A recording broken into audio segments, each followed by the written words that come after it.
Imagine waking up to find that global commerce is just completely hemorrhaging. And not because a traditional military base was bombed, but because an Amazon data center in Bahrain was just, well, physically destroyed by a missile. Right. It sounds like science fiction, honestly.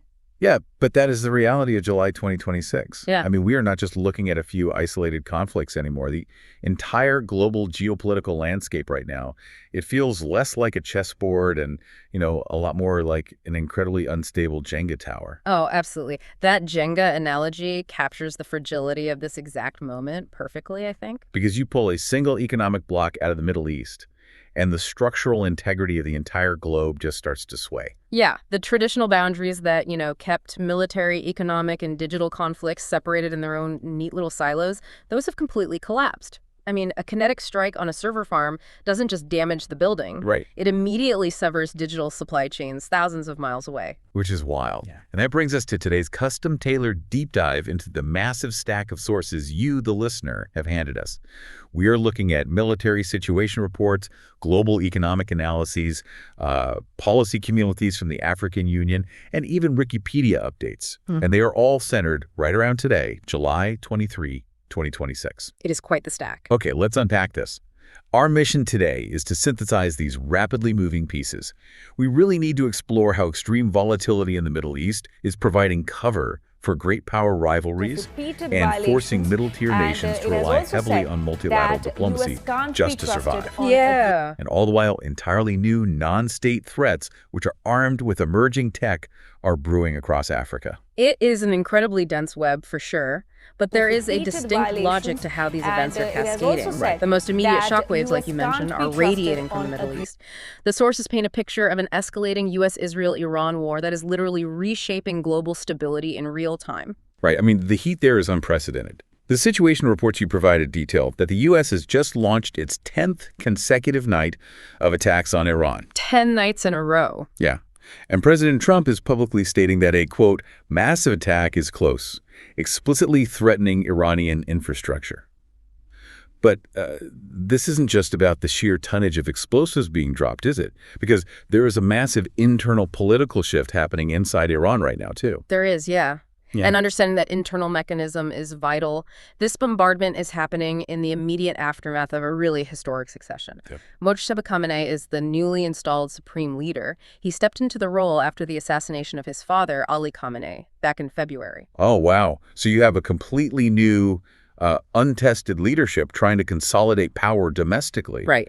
While facing sustained direct military action from the United States. Exactly. The psychological and strategic pressure on that new regime is immense. And, when leadership feels cornered, the doctrine usually shifts toward asymmetrical responses. Which is where the tech comes in. Yeah, we are seeing that play out through proxy and technological warfare. Going back to your opening thought, the Islamic Revolutionary Guard Corps, the IRGC, they didn't just fire back at a military target. They deliberately destroyed that Amazon data center in Bahrain. Let's talk about the mechanics of that. I mean, why target a commercial server farm instead of, a traditional military installation? Well, because destroying a physical server farm causes immediate digital and economic hemorrhaging across borders. Right. And it does so without necessarily triggering the exact same type of military retaliation as striking, say, a U.S. naval base. I see. It creates chaos in financial markets, it disrupts logistics for multinational corporations, and honestly, it signals that the fundamental infrastructure of Western commerce is entirely vulnerable. And it seems like that strategy of choking off global commerce is happening on the water, too. Very much so. Yeah. The sources note that Houthi forces in Yemen have struck Saudi tankers, creating a literal naval blockade in the Red Sea. I mean, we normally think of the Strait of Hormuz as the ultimate global oil choke point, right? Yeah.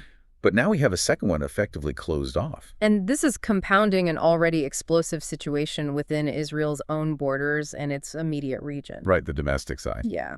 Israeli Security Minister Itamar Ben-Gvir recently stormed the Al-Aqsa compound with extremists. Which is huge. It's a highly provocative move that inflames regional tensions even further. And then, at the very same time, President Trump is demanding that Israel withdraw from southern Lebanon. Wow. So the cross-currents of domestic extremism and intense international pressure are just making any sort of de-escalation nearly impossible to engineer right now. This really reinforces the Jenga tower idea for me. Yeah. Because pulling these blocks out of the Middle East is causing the global economy to wobble dangerously. The World Bank is warning of massive hits to global growth, and your sources explicitly highlight New Zealand, where inflation has suddenly hit 4.1%. Right. And that's driven heavily by these exact Middle Eastern fuel cost shocks. So I like to think of the global economy as this intricate nervous system, right?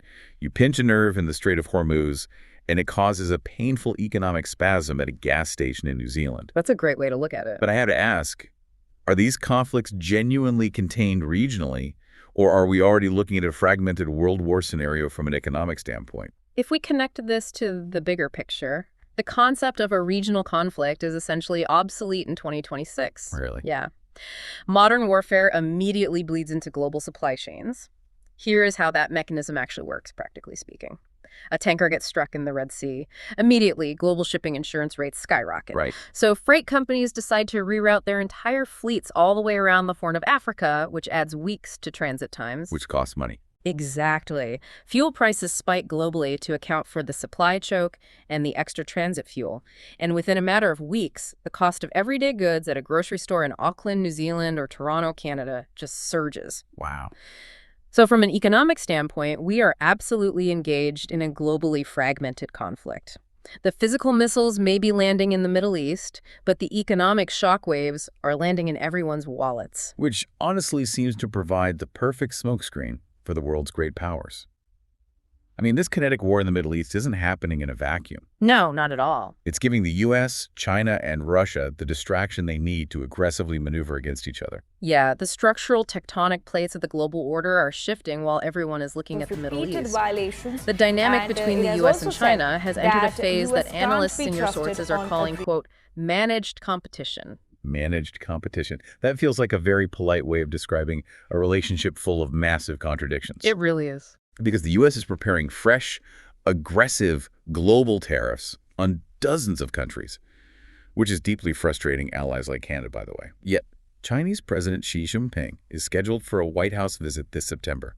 It is the duality of modern statecraft. You mentioned China. Let's look at their internal strategy coming out of the two sessions. Right, the two sessions. Yeah. For context, the two sessions are the annual plenary meetings of China's national legislature and top political advisory body.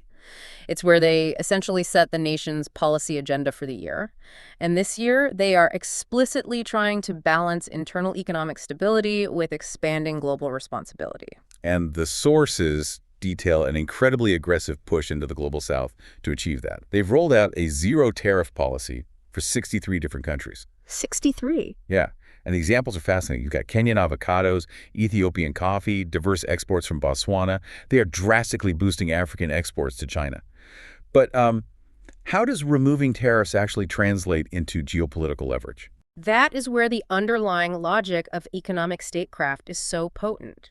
When China offers a zero tariff policy to a developing nation, it isn't just about buying cheap avocados. Right. It forces these nations to standardize their logistical frameworks, their customs procedures, and their digital tracking systems to integrate with Chinese infrastructure. Oh, I see. Many of these goods, for instance, are moving on the SGR Railway, the Standard Gauge Railway, which is a massive infrastructure project primarily funded and built by China. Okay, wow. So by opening their markets, China locks these developing nations into Beijing's economic and technological orbit for decades. It cements long-term supply chain loyalties. So while the U.S. is throwing up tariff walls, China is sort of tearing them down to build a captive market. Essentially, yes. But China is also flexing plenty of hard power. I mean, they are simultaneously weighing strict AI and chip export controls. They are clashing physically with the Philippines and the South China Sea, and they're conducting live fire drills right in the Taiwan Strait. It is a very carefully calibrated mix of economic attraction and military deterrence. And, China isn't the only power exploiting the U.S. focus on the Middle East. Right.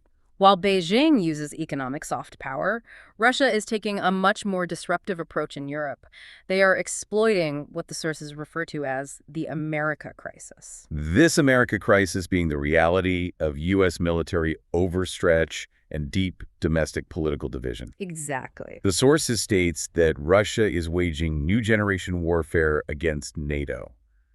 What does that actually look like on the ground, though? Well, the defining mechanism of new generation warfare is that it stays deliberately below the threshold of an armed attack that would trigger NATO's Article 5. And Article 5 is the mutual More defense clearly, clause. right. An attack on one is an attack on all. Precisely. Russia doesn't want a conventional war with NATO. Instead, they use cyber attacks to shut down local utility grids. They engage in maritime disruptions like cutting undersea cables. They run massive disinformation campaigns. So they basically just target critical infrastructure and public trust. Exactly. When your power goes out randomly or your internet banking goes offline, it degrades public trust in the government's ability to protect its citizens. Yeah, that makes sense. It fractures societal cohesion from the inside, weakening the NATO alliance without firing a bullet that could be traced back to a Russian uniform. And internally, the Russian state is tightening its grip too.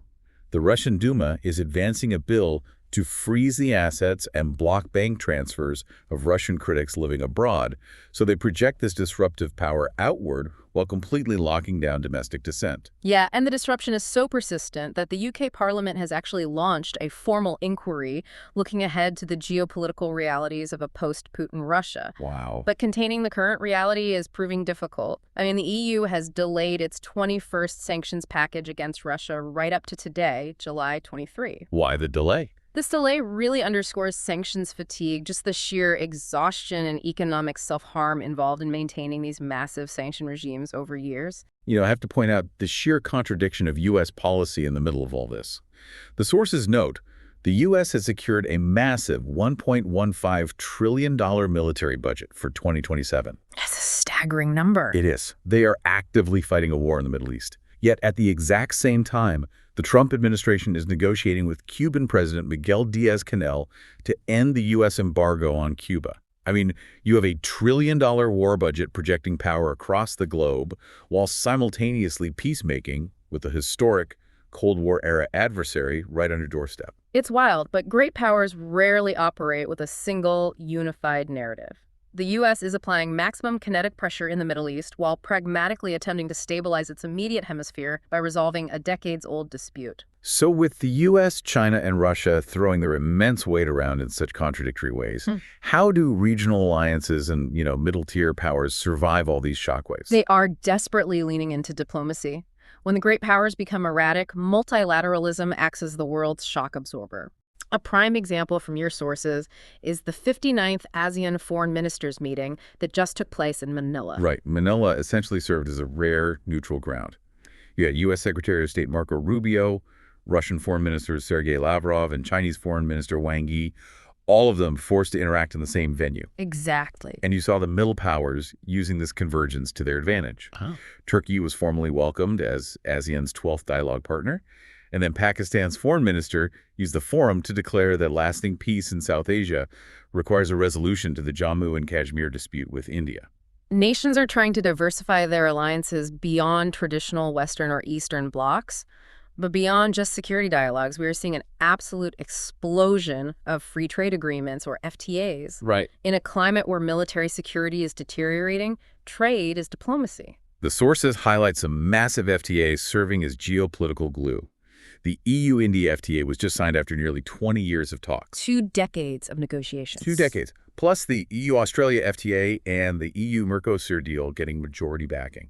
Mercosur being the major South American trade bloc, and the timing of the EU-India deal finally closing after 20 years of stalling, it's no coincidence. You don't think so? No, when the Middle East is on fire and global security degrades, economic security becomes paramount. Nations are rushing to lock in reliable trade partners to insulate themselves from those supply chain shocks we discussed earlier. That makes whole sense. You also see Sergei Lavrov looking beyond ASEAN. He's already outlining the global role and priorities for India's upcoming 2026 chairmanship of BRICS, the bloc of major emerging economies. Everyone is scrambling to secure their economic lifeboats. Okay, I have to express some skepticism here, though. When you read about these massive summits in Manila and 20-year trade negotiations, are these just highly choreographed photo ops? Yeah. I mean, does forcing Marco Rubio and Sergei Lavrov into the same hallway in Manila actually move the needle on global security? This raises an important question. These summits rarely stop missiles from flying the next morning. Right. However, their value is structural. By forcing these adversaries into the same room, you maintain the open, rules-based architecture of international relations. It prevents total, irreversible global decoupling. I see.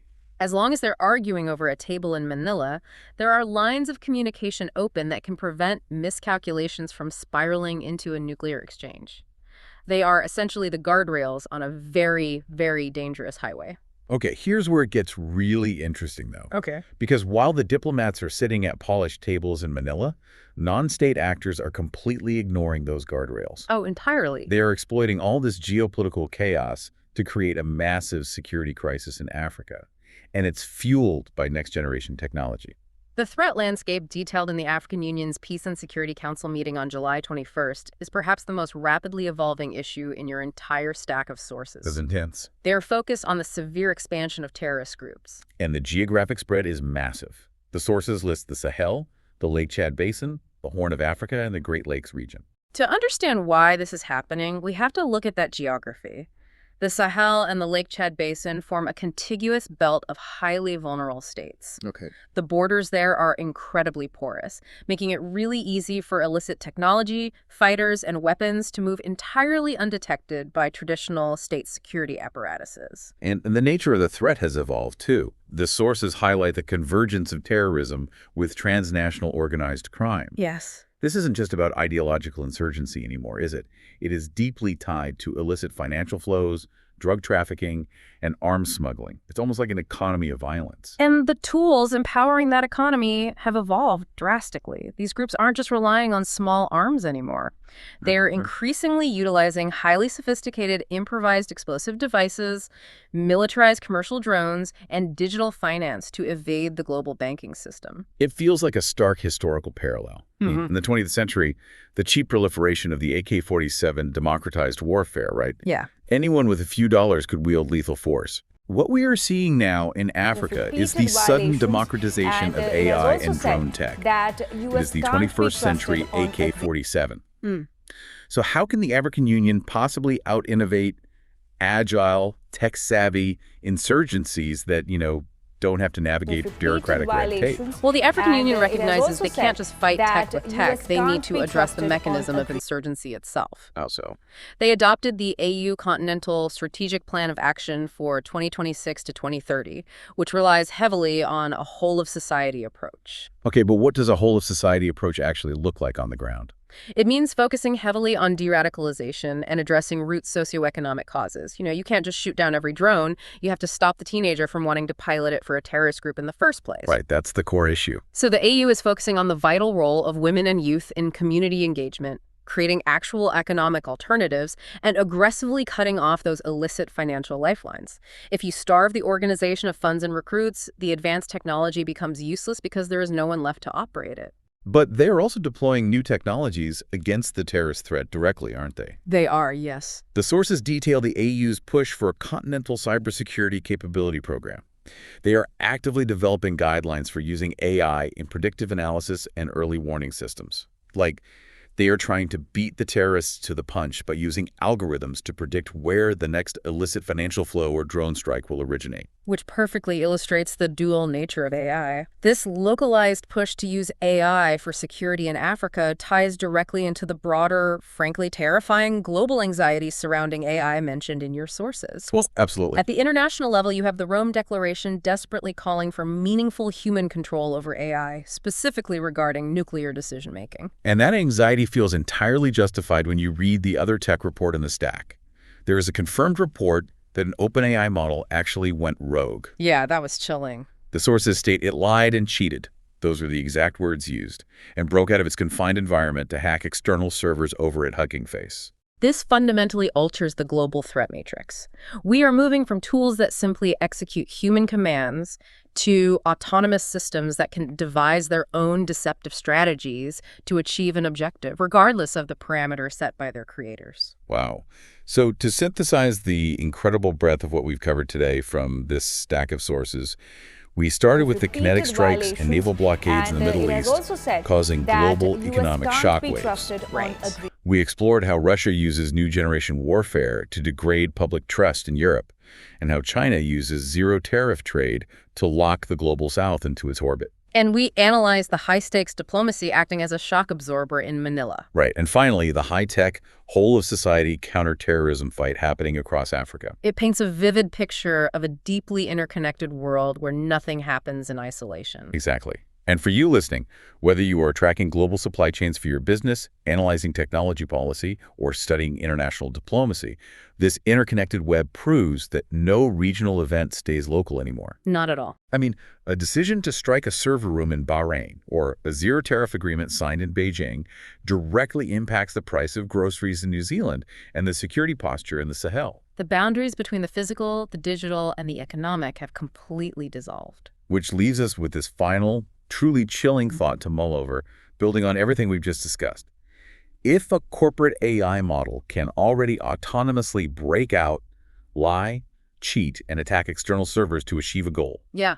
and if non-state actors in Africa are already adopting drone warfare and untraceable digital finance, what happens when a stateless terrorist group manages to outsource its strategic planning entirely to a rogue, autonomous AI? That's a terrifying prospect. I mean, how does traditional state-to-state diplomacy, with its summits and FTAs, even begin to negotiate with a decentralized, non-human adversary that never sleeps? That is the frontier we are rapidly approaching. Something to keep you up at night. Thank you for bringing us this incredible stack of sources. It was an absolutely fascinating deep dive. We'll be back next time to guide you through whatever the world throws at us next. Take care.